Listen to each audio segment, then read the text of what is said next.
네, 이동관 대통령실 대외협력특보가 차기 방송통신위원장으로 거론되는 가운데 지난 2011년에 있었던 이 특보아들의 학교폭력 사건에 대한 논란이 계속되고 있죠.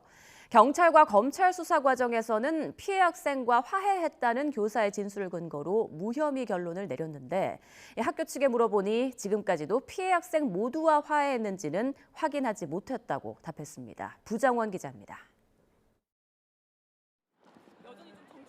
이동관 특보아들의 학교폭력 사건은 모두 3차례 수사기관의 판단을 받았습니다. 지난 2015년 11월 하나고 특별감사를 마친 서울시 교육청은 가해 학생이 고위층 아들이란 걸 알고 학교폭력위원회를 열지 않았다며 교감을 검찰에 고발했습니다. 서울 은평경찰서와 서울 서부지방검찰청에서 차례로 증거 불충분 결론이 나왔고 교육청이 불복해 항고했지만 역시 기각됐습니다.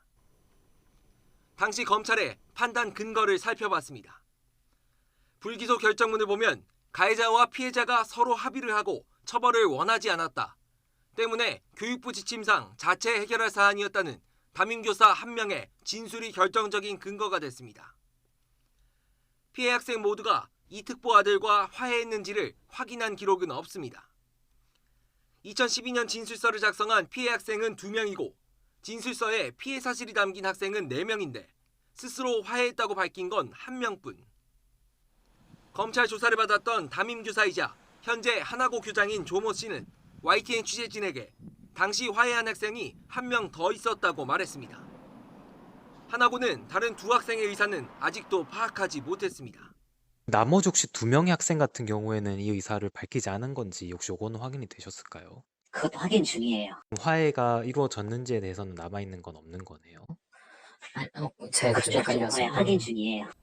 검찰은 피해 학생들과의 화해를 전제로 학폭위를 열지 않은 하나고 결정에 잘못이 없다고 판단했는데 사실 확인 자체가 충분하지 않았다는 얘기입니다.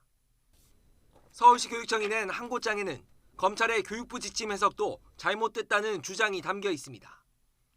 지침은 사건이 벌어진 즉시 화해했을 때 담임교사가 자체 종결할 수 있다고 규정하고 있지만 이 사안은 즉시 화해도 아니라는 것. 즉시 잘못을 인정한 때에서 즉시라는 거는 신고 이후에 지체 없이라는 의미로 생각되는데요. 시간적으로 상당히 이제 괴리가 있는데 담임 종결제 요건에 부합하지 않는다고 보고요. 이동관 특보는 지난 8일 입장문에서 진술서를 쓴 피해 학생 2명 중 1명과는 1학년 때 화해했다고 밝혔지만 다른 피해 학생들의 의사가 확인됐는지에 대해서는 해명이 없습니다. YTN 부장원입니다.